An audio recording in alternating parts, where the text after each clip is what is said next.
maximum screening fields, which can be achieved in multi-layers, and any related issues.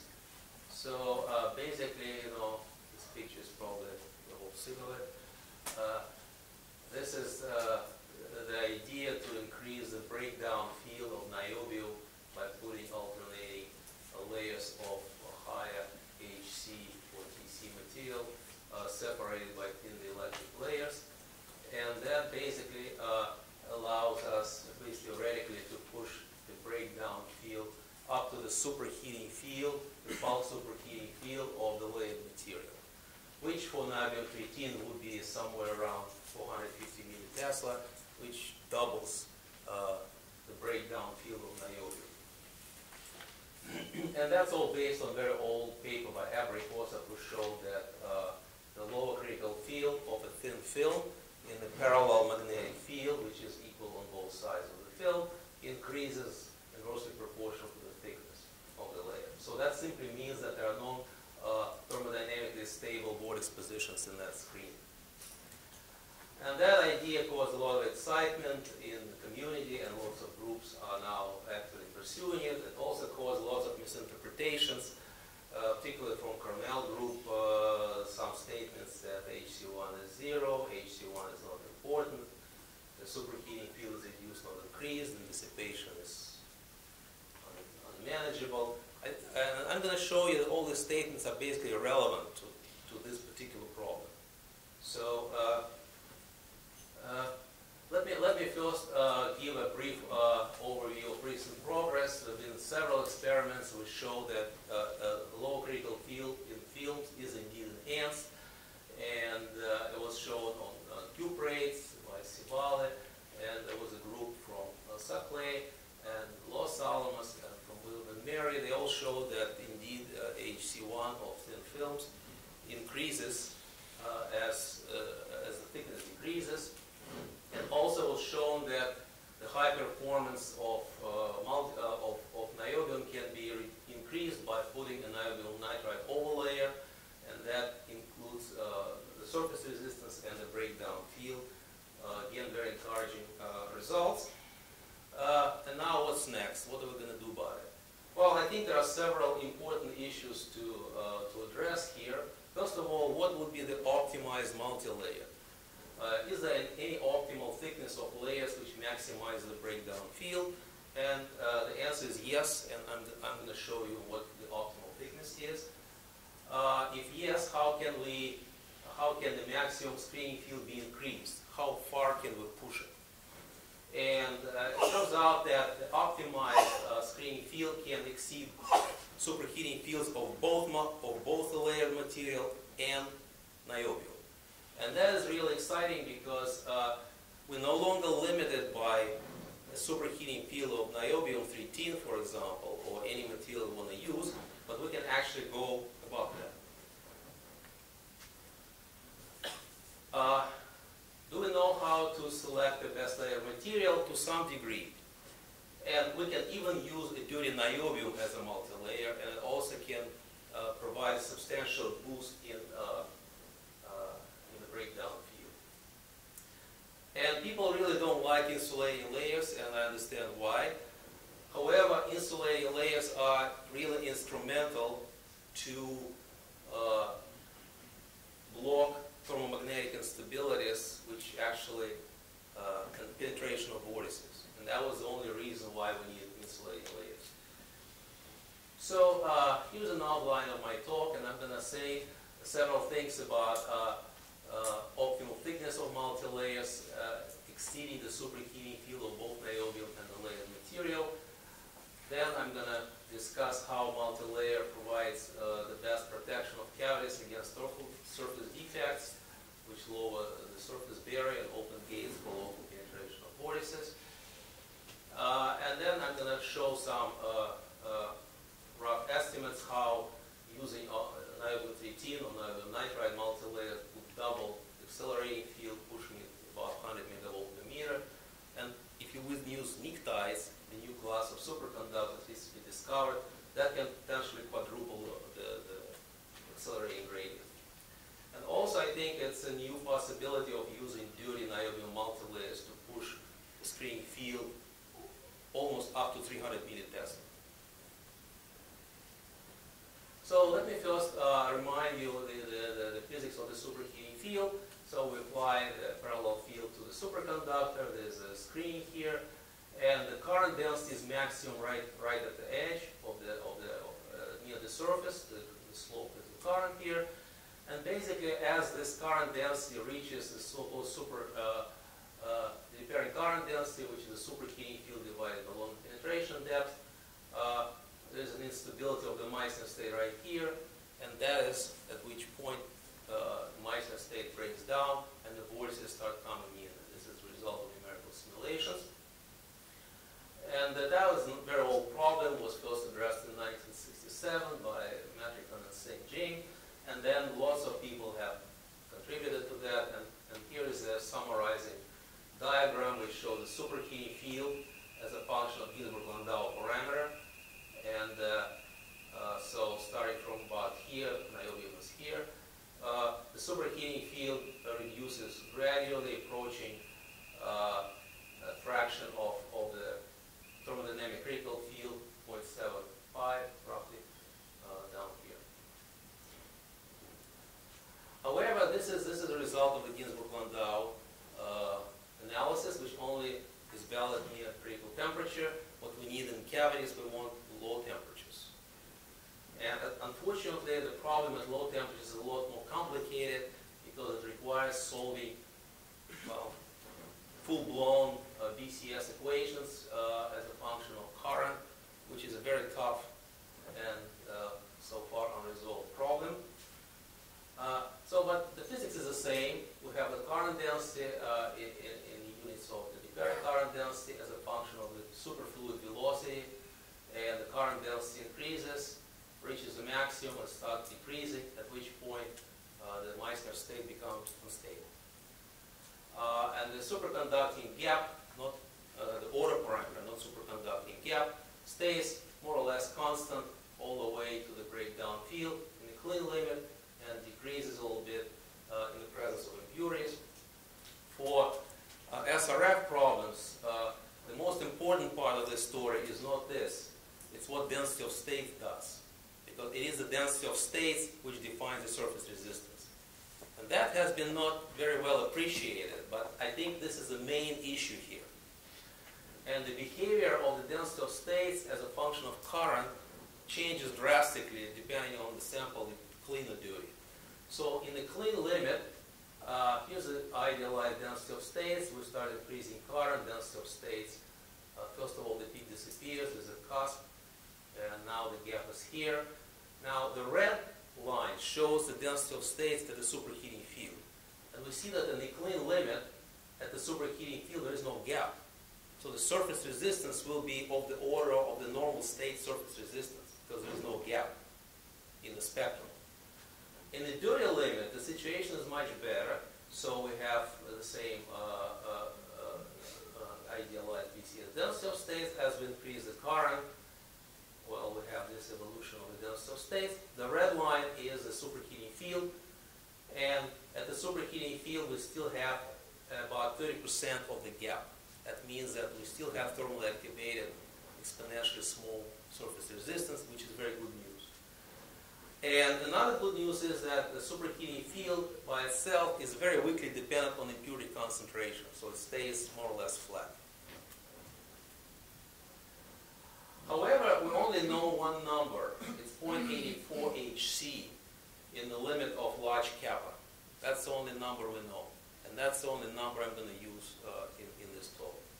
We don't know what happens at smaller kappa, because as I said, it implies solving the full-blown BCS equation.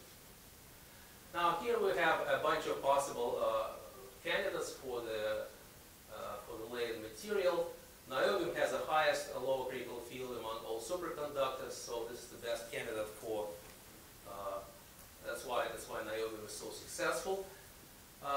We have pnictides, newly discovered materials with TC ranging from 30 to 60 Kelvin, with a large gap. Niobium-13, niobium nitride, MgB2, and cuprates should be excluded because they D-wave superconductors, so they have nodes in the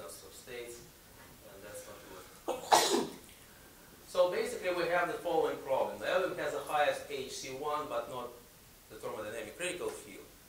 On the other hand, there are lots of materials which have much higher HC, but their HC1 is much lower. So now we want to combine the two to take advantage of high HC of some of these guys and high HC1 of niobium. And that's what multilayer does. Basically what we have now is bulk niobium. This is a cavity. And we have several layers of a material.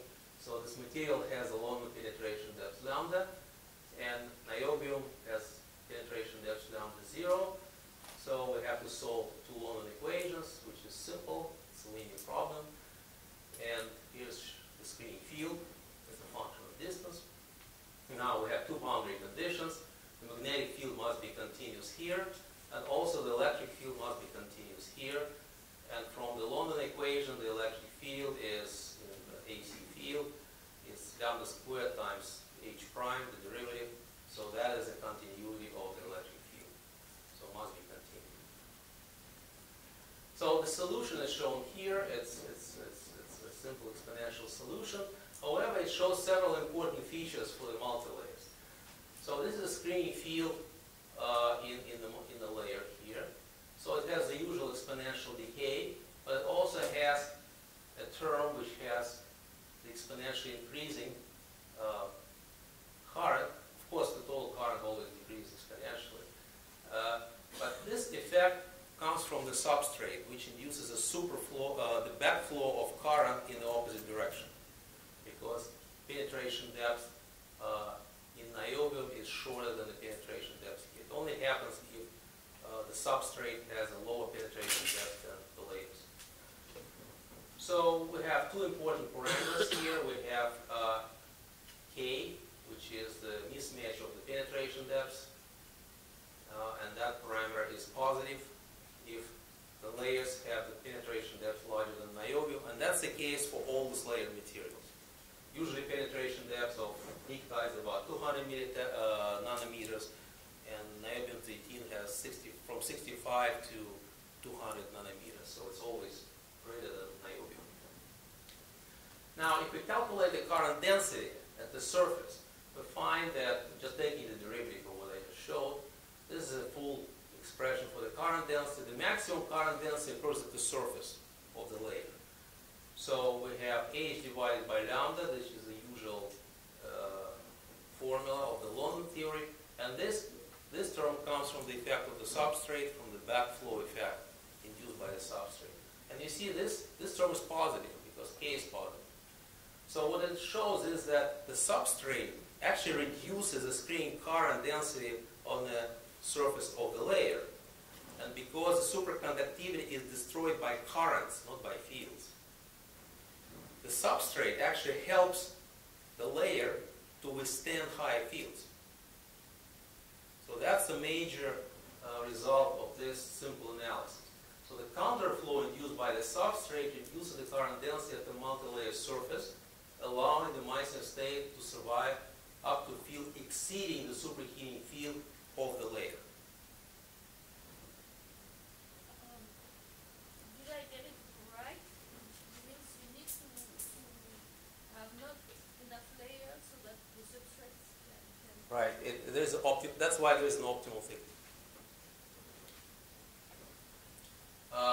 So now I can put these two results together and write down the condition that the current density in the multilayer is smaller than the Differing limit, which is superheating field divided by lambda. So here's a formula which comes from the above solution, and basically this is this red line here.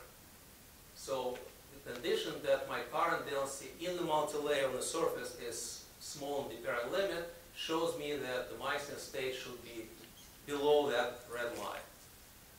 Okay? I can do the same for the niobium substrate, because both of them must be in the Meissner state. And for niobium substrate, down here, if there's no layer, I'm limited by the superheating field of niobium. And as I start growing the layer of niobium-13, my niobium can withstand high field because part of it is screened. So here's the blue line here, which shows what niobium can withstand. And the Meissner state only survives below both lines, both red and blue.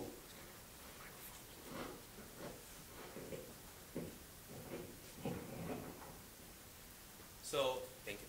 Because this is a condition that the both layers and niobium are in the Meissner state. So in both materials, the local current density is below the dependent limit. Now, what we see here is that, well, here, from here to here, there's a region of thicknesses in which the field exceeds the superheating field of niobium-13, or the layer. Only when the layer is very thick, you have many, many layers, then of course you're limited by the superheating field of.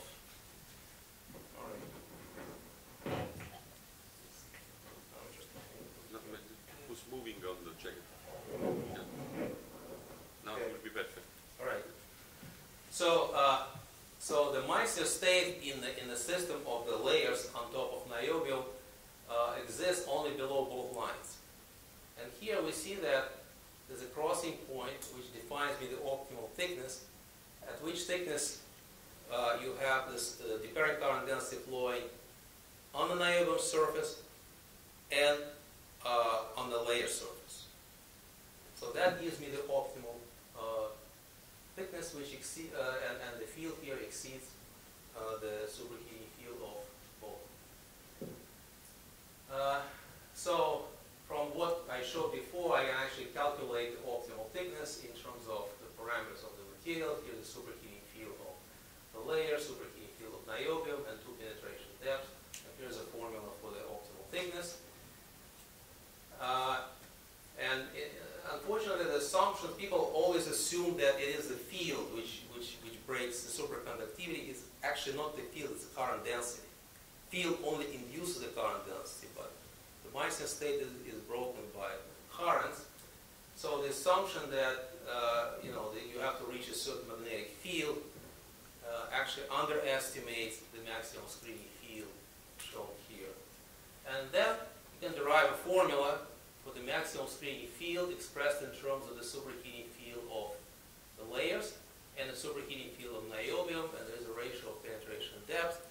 And a simple look at this formula shows that this HF exceeds both HS and HS0. In the limit of when the penetration depth of the layers is much larger than niobium, practically it means that, let's say, anything above 160 nanometers, and you have an even simpler formula. It's just a geometrical mean of two squares here. And that shows that you can exceed both of them. Is that valid for any type of material? Where is lambda of the Lambda 0 is the penetration depth of niobium. Lambda is the penetration depth of the material of the layer. Yes, it's all here. Yes, but 160 nanometers. Oh, you mean this one? It's the limit when this is much larger than that, so that becomes 1. So now let's play with numbers and see what we can get. I took niobium-13. I took the formula for the superheating field for large kappa. That's all formula I know. And it gives me the superheating field around 400 Tesla, penetration depth 120 nanometers, moderately duty niobium-13. Use the formula, and that gives me the breakdown field about 500 megatesla. That basically doubles the superheating field of niobium. And the optimal thickness for niobium-13 in this case would be about 132 nanometers, about lambda. So if I take one of the pnictides, particularly this one, it has Hc 0.9 Tesla, superheating field about that. Penetration depth typically is 200 nanometers. So I got 930 million Tesla for the screening field, and the optimal thickness, a few hundred nanometers, and almost quadruple the superheating of niobium. So if this technology can be implemented that can potentially offer significant enhancement of breakdown fields.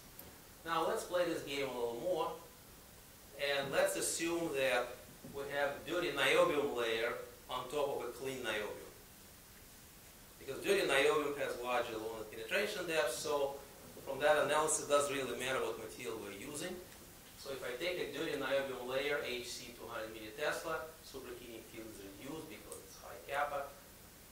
Even in this case, I got 288 millitesla with a breakdown field at about 80 nanometers. So that shows that if I can somehow make a dirty niobium layer on the surface of niobium cavity, that can significantly increase the superheating field or breakdown field of the Meissner state. At least 20% we can expect. And that is much easier to implement than all of that. It has been measured by Lamora a few years ago. I don't remember the results. He done 80 nanometers of niobium on top of niobium. I don't know, I'm sorry. We have to discuss. You should look at it. So now let's talk about dielectric layers, because now they are really important. Because what I was showing you, it was showing you the field at which the Meissner state becomes unstable with respect to infinitesimal perturbations. In reality, we always have defects on the surface of the cavity, time-dependent disturbances. So we must really protect the cavity against strong disturbances, and that's where these things become important. And there is a Bill-Livingston surface barrier, classical result of superconductivity theory. So if you look at the vortex at the surface of a superconductor, so this is magnetic field perpendicular to the screen, Meissner current flow this way, and if the vortex is sitting here, there are two forces which act on the vortex. First, the force of the Meissner current pushes the vortex. I think it's about to die, this thing. This vortex, this Meissner current pushes the vortex inside. However, to provide the boundary condition of the surface, we have to put an image vortex of the opposite polarity here, and these two guys attract each other. So the combination of two forces produces what is known as the Bill-Livingston surface barrier. So HC1 is a field at which the energy of the vortex away from the surface becomes zero, and there's a hump here which shows that to actually get in the superconductor, the vortex must overcome that barrier. And as I increase the field, even above HC1, I still have a surface barrier, but only at the superheating field, the barrier disappears. So that's the main physics here. Now, if I have defects on the surface, can be structural defects or some surface roughness defects, that locally reduces that Bill-Livingston barrier and allowing vortices to penetrate at fields lower than the superheating field. And that's inevitable in any realistic situation. Now let's see how it all happens. So here's my defect. This is shown here. And the field is this way. The current flows perpendicular to the screen. And now I assume that this defect weakens the surface barrier, allowing the vortex to appear at the current, which is a fraction of the apparent current density. So beta just quantifies the role of these defects. Beta is smaller than 1 means that the surface barrier is suppressed somehow. Now, once the vortex appears, it forms this vortex loops. It forms this loop here, and the current flowing perpendicular to the loop, the Meissner, the Lorentz force pushes this loop outward. So the loop starts expanding. So the loop expands, and then the next loop appears, the next loop appears, and so on. And then we have a kind of vortex radiation of multiple loops, and they're sketched here. And that's how vortices penetrate in the superconductor. And that is triggered by this defect here. So we want now to minimize the role of this defect.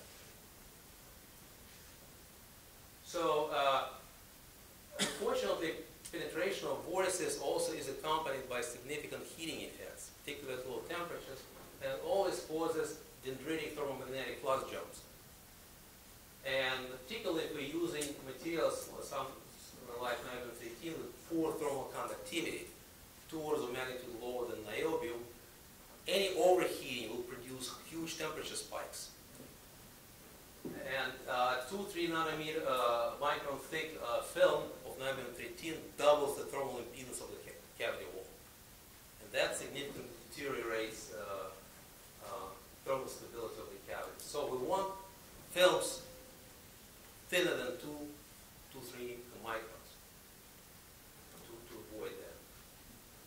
Now, if I put dielectric layers, what they do, they basically stop this propagating vortice. So these yellow lines here show thin dielectric layers. So my expanding current vortex loop hits the dielectric layer. And basically that dielectric layer doesn't allow vortex to propagate in the bulk and cause all these problems with thermodynamic flux jumps. Now the way it happens is quite interesting, and that's where this issue of the so-called zero lower critical field becomes important. So here's what happens. I have my loop, the red loop, start propagating, and then it hits a dielectric layer. What happens then? Well, vortex core can't exist in a dielectric layer. So basically all my vortex gets dissolved in a dielectric layer, and the dielectric layer, this thing doesn't work. I think the battery's dead. The batteries are coming. Okay. While, Oh, I can use this one. yeah. Oh, good. So now I have the same propagating vortex and hits this dielectric layer, and then the normal core of the vortex, which causes dissipation, disappears because the normal core can't exist in a dielectric. So then I have 2 short vortices of opposite polarity, and the dielectric only provides a passive channel for the magnetic flux, basically for the return flux. So magnetic flux of the vortex comes around and comes back here. But there is no dissipation here. The only dissipated parts are these 2 short parts of the vortex.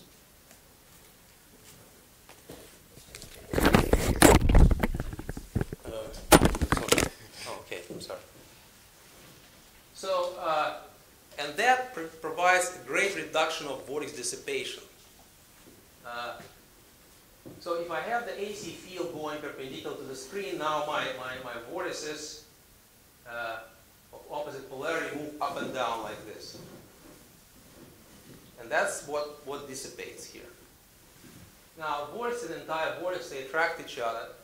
So I can obtain a rough estimate of the amplitude of this oscillation, simply neglecting the attraction, which only reduces dissipation. So I can estimate the amplitude of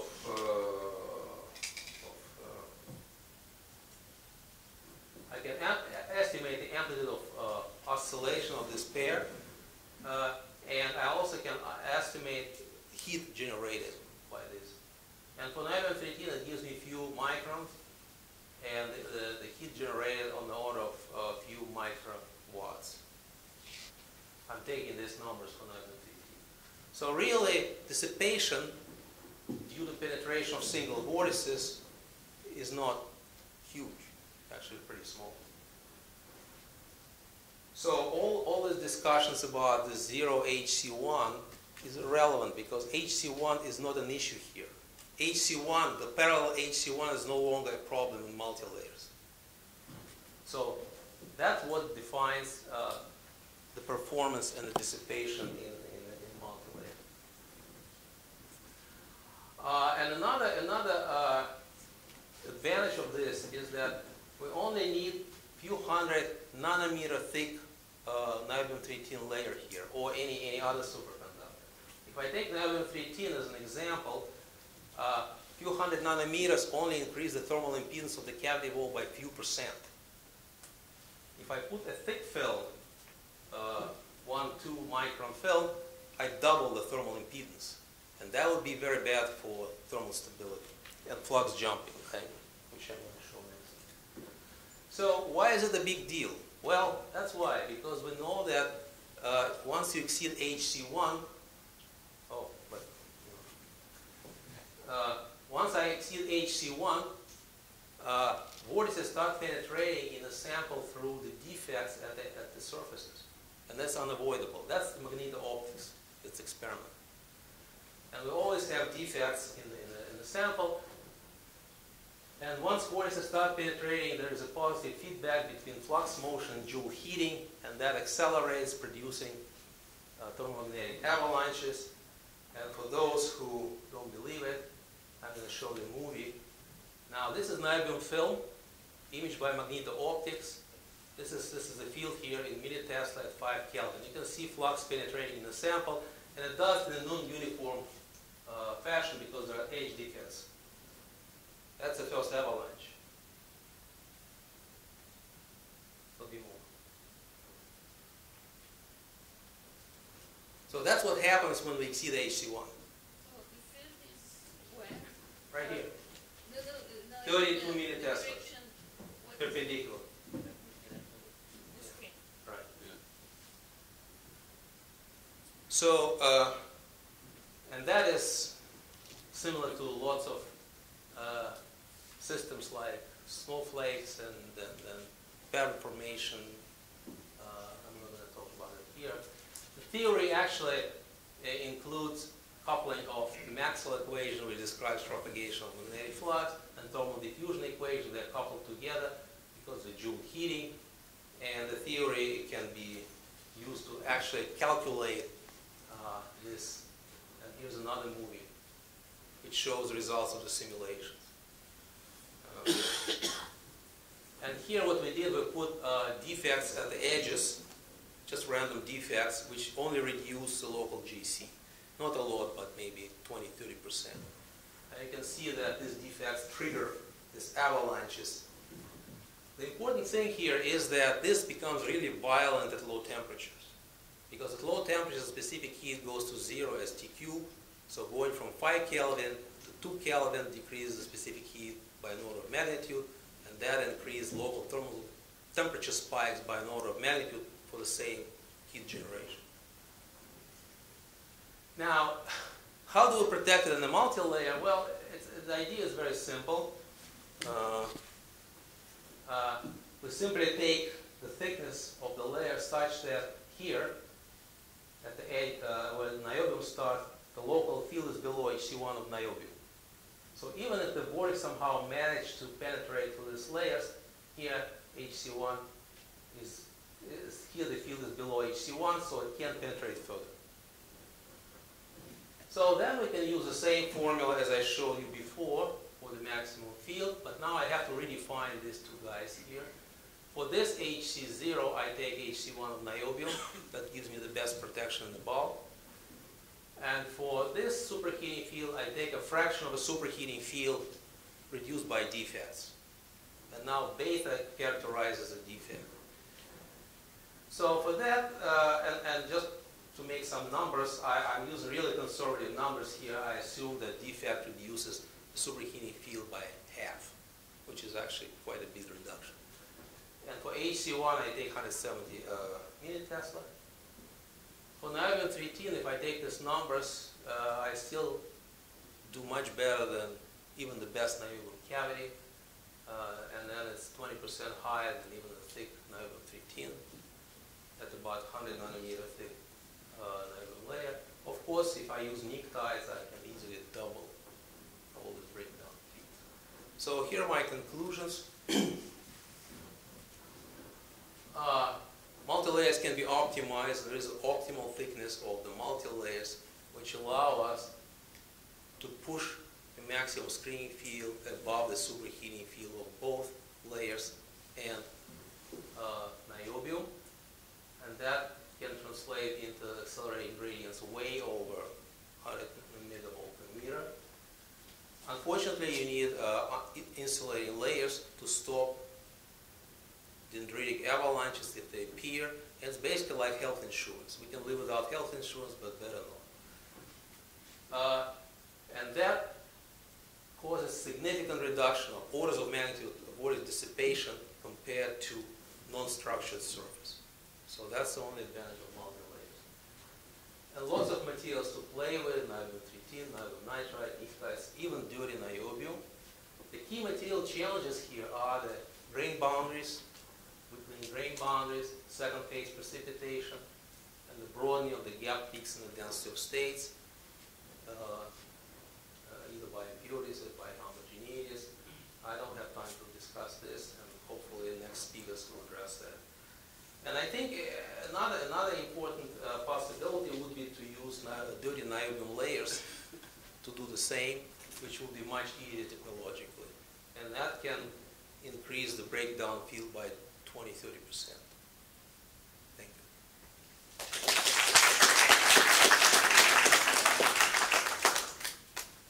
Any questions for Alex? You took a particular pnictide that may be complicated to get in the interior of the cavity because of that weird stoichiometry. Have you considered the simpler pnictides in this moment? Well, there's no such a thing as simple pnictide. Well, there is a chalcogenides. Right. It's a possibility.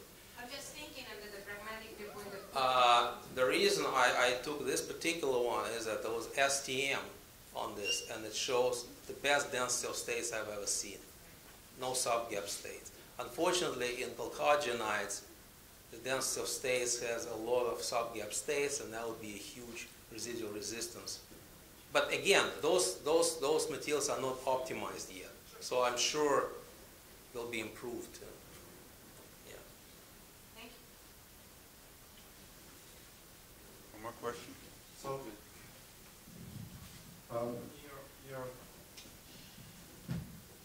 in your theory, you consider the penetration depth longer than niobium. What happens if the penetration depth is shorter? Oh, then it's all much worse. So that's not going to help, right? No, you need something which has penetration depth higher, that's larger than niobium. Otherwise, it works against you. It actually reduces the superheating field more than freezing. Okay, we're a bit behind. One last question? Actually, yes. Two questions or comments. First, about the use of dirty niobium to increase the field. It's okay, but when you look at the price of an accelerator versus the accelerating field, it also depends on the Q. And if you increase too much the field without increasing the Q, it's not very interesting. So we definitely have to go to higher TC material. And the second question would be, in all those models we consider flat films with flat surface. But when we deal with nanometer fake films, I don't think this holds anymore. And all those, how do those models evolve if you don't, or if you need to take into account this difficulty?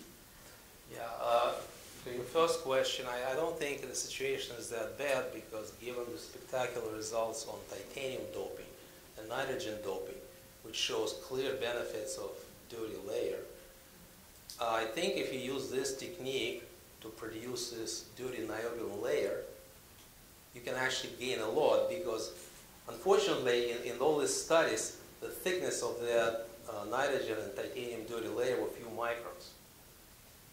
Right? So, and that is because they didn't really control it. In this case, your lower critical field will be greatly reduced. So you actually lose all high field performance. Now, if you manage to grow the same layer on a scale of a few hundred nanometers, you can gain in the field, high field performance. So that's the first one. The second one, of course, real topology and morphology of the films is important.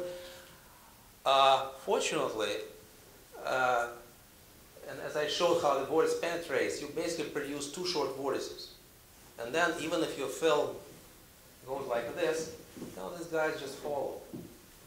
The important thing is that once they are there, they can't propagate further. And that's what helps to minimize the dissipation. So that's the main idea of the multi-layers, to reduce the vortex dissipation as much as possible. You can't eliminate it, but you can reduce it to much lower level than without multilayers. And so you had the last question. Of course, when you will think about an experiment in which you have all the layers, insulating layers, it will be the ideal situation. So you will have your health insurance. But I suppose that for the beginning, maybe one could also think about the most simple experimental case that is just depositing niobium and putting a little leak of oxygen during the deposition. So you do a multi-layer. Or maybe, for example, without putting a leak of oxygen, you deposit niobium, then you stop the deposition, you wait, and it will be normal oxidation, because even at that moment you have oxidation, then you grow another layer. Do you think that it would, if this approximation work, something like that? Yeah. Because this was just the method in which it was quoted as a quarter-wave resonator at Legnaro, doing several depositions rather than to do a thick layer. Yeah, basically what you're saying, you can use niobium oxide as a dielectric. It would be very simple. Yes, and whatever works. I mean, it would be probably the easiest way to do it. I'm not sure that oxide has the best, well, the dielectric losses might be an issue, but if it's very thin, let's say a few nanometers, Yeah. it can be okay. You know, health insurance, it's useful, but I was living when I was younger without health insurance. I was never easy. We all did, but but again, you know, you can live without health insurance, but some people do, particularly in the States. Better to have one, particularly if you want to invest several billions of dollars or $1 trillion in a big machine. With using unprotected cavities operating on, protected only by the surface barrier, I don't think it's a good idea. Need something better than that. Thank you. We thank the speaker again.